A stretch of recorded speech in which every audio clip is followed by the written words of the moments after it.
Hello மக்களே, எல்லோரும் எப்படி இருக்கீங்க? நல்லா இருக்கீங்களா?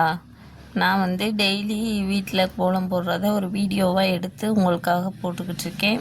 ஏன்னா இதை வந்து நிறைய பெண்கள் வந்து காலையில் எழுந்திரிச்சோடனே என்ன கோலம் போடுறது அப்படின்னு யோசிச்சுக்கிட்டு இருப்போம்.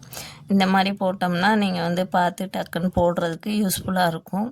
அதனால் எனக்கு தெரிஞ்ச கோலத்தை வந்து நான் போட்டு உங்களுக்காக ஷேர் பண்ணிக்கிட்டு இருக்கேன். பிடிச்சிருந்தா ஒரு லைக் பண்ணுங்கள், சப்ஸ்கிரைப் பண்ணுங்கள். நான் வந்து சின்ன வயசில் வந்து நோட்டில் எல்லாம் கோலம் போட்டு சும்மா ட்ரை பண்ணி பார்த்துக்கிட்டு இருப்போம். இப்போ ஸ்கூல் படிக்கும்போதெல்லாம் கோலத்துக்குன்னே ஒரு நோட்டு வச்சுருப்போம். அப்படி யார் யார் வச்சுருந்தீங்கன்னு ஒரு கமெண்ட் பண்ணுங்கள். பிரம்மமுகூர்த்த டயத்துலலாம் எழுந்திரிச்சு நான் கோலம் போட மாட்டேங்க. பிள்ளைகளுக்காக சமைச்சிக்கிட்டே அப்படியே இடையில வந்து கோலம் போடுவேன். பிடிச்சிருந்தா ஒரு லைக் பண்ணுங்கள், சப்ஸ்கிரைப் பண்ணுங்கள். Thank you so much.